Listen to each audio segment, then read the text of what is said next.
Go ahead, Coach. Whatever you want. I'm going to talk a bit about what Audric said.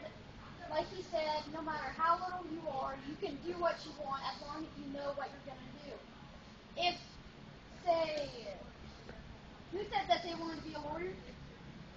Okay, all you have to do, you have to start researching, you have to start knowing the stuff that you need to know to be a lawyer.